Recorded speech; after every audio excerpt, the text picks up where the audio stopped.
Olá pessoal, eu sou o professor Oliveira. Neste vídeo nós vamos dar uma olhadinha aí no pulmão do seu carro. Vamos juntos conferir? Você precisa entender que assim como você precisa do ar para respirar, o seu motor morre sem o oxigênio. Pessoal, o filtro de ar é o pulmão do seu motor. Então nós vamos verificar o prazo de troca, a relação entre o alto consumo de combustível, os defeitos por falta de manutenção ou manutenção incorreta e condições normais e condições severas. Para a gente entender o filtro de ar, a gente precisa saber como ele funciona.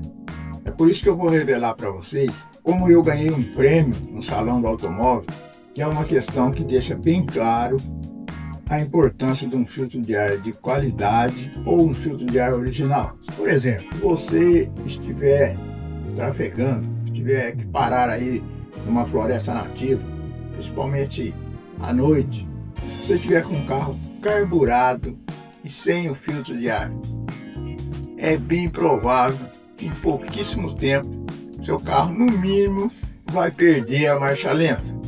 Mas por quê?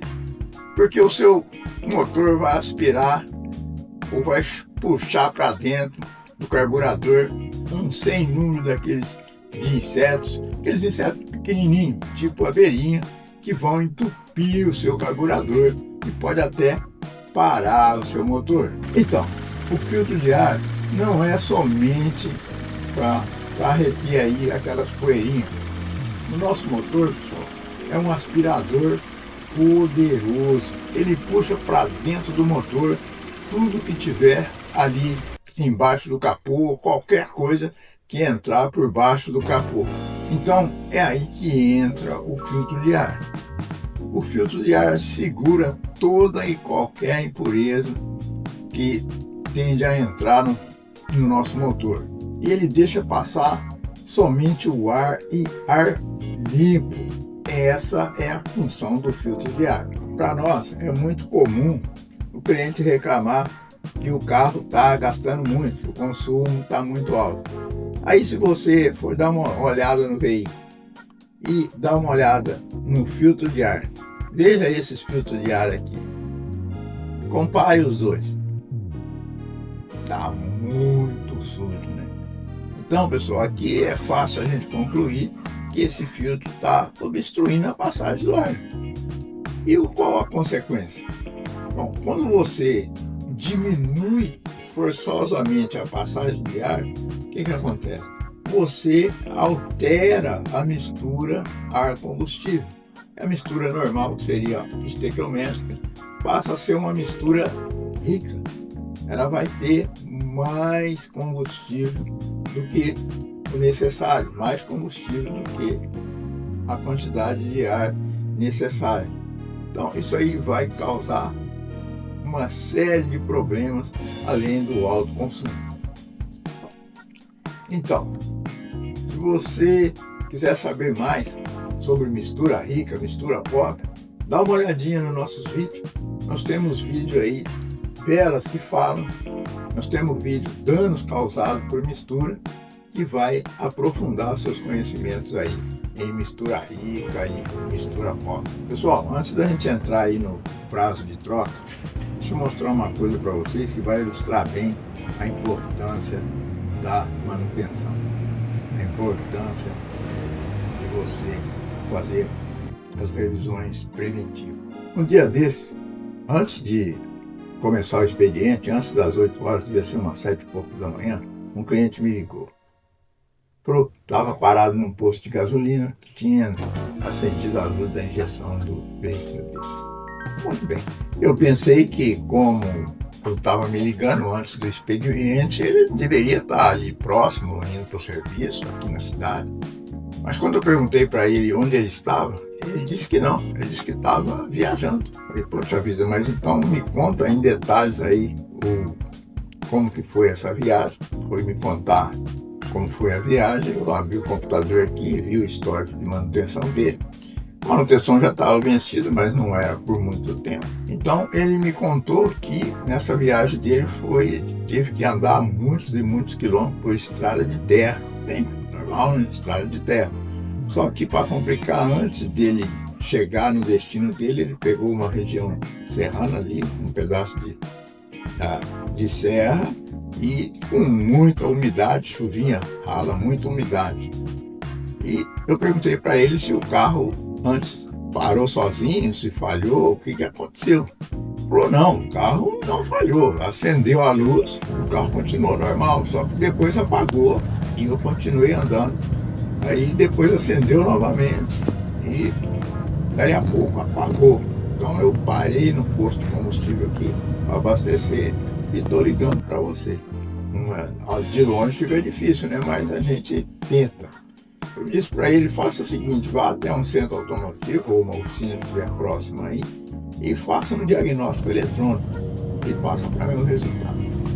Ele foi até um centro automotivo ali, uma oficina que tinha próximo do posto e veio com o diagnóstico.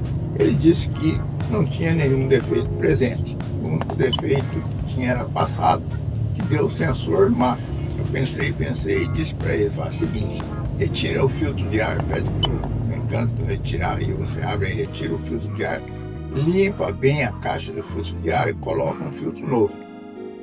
Não foi feito, ele simplesmente tirou o filtro de ar, limpou a caixa e colocou um filtro novo, pronto. E seguiu viagem, não deu problema. Ele conseguiu retornar da viagem até aqui, a nossa cidade, trouxe o veículo para revisão, mas já sem nenhum problema. Então aí tá, a manutenção é primordial, principalmente você às vezes passa anos sem olhar para essa caixinha, aí depois sai para a estrada, pega uma estrada de terra, pega a chuva, pega a lama, realmente seu veículo vai acusar algum problema. Pessoal, eu vou trazer um caso aqui para vocês que vai chamar a atenção por uma parte que pouca gente presta atenção, que é a qualidade do filtro. Eu estava num evento em São Paulo, Salão do Automóvel, então um fabricante de filtro de ar, fez o seguinte questionamento. Ele estava com um pedaço de filtro novo na mão, um filtro de ar, mas somente aquela parte do elemento filtrante. Ele perguntou para a plateia qual que era a finalidade daquele monte de dobrinhas que tinha no filtro, no elemento filtrante.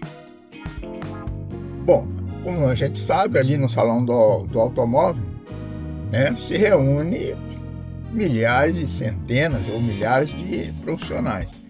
Mas para responder a questão, tinha que subir no palco e falar ao microfone. Eu acho que isso aí inibiu muita gente, né? Porque ali tinha realmente grandes profissionais. Então eu levantei a mão, aí eu fui conduzido ao palco. Chegando lá, eu tomei o microfone e respondi simplesmente que aquelas dobrinhas eram para aumentar a eficiência do filtro, aumentando a área de filtragem. Com um papel sanfonado, você estica ele aumenta a área de filtragem. Então, por aí vocês dá para ter uma ideia de quanto é importante um filtro de qualidade. Se você pegar um filtro original ou um filtro de ótima qualidade e comparar com um filtro normal, um filtro Xing-Ling, vocês vão perceber que a densidade do filtro original é muito maior. Por quê? Ele é muito mais denso, ele tem mais dobrinhas, quer dizer que ele tem uma área de filtragem muito maior. É isso que dá toda a eficiência do filtro e faz com que ele seja perfeito durante toda a vida útil que foi determinado. Pessoal, o que as pessoas perguntam muito, qual que é o prazo correto de troca do filtro?